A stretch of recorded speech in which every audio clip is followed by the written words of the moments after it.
There may be times when you run into issues in your world while using the desktop app or world stream.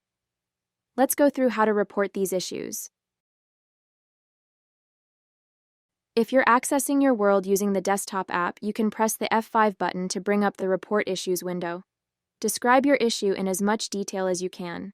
Including a log file and a screenshot with your report gives us more information to help us diagnose your issue. Submitting the report sends the information directly to our development team.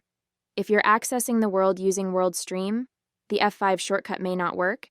You can then click the Fen button at the top and then click F5.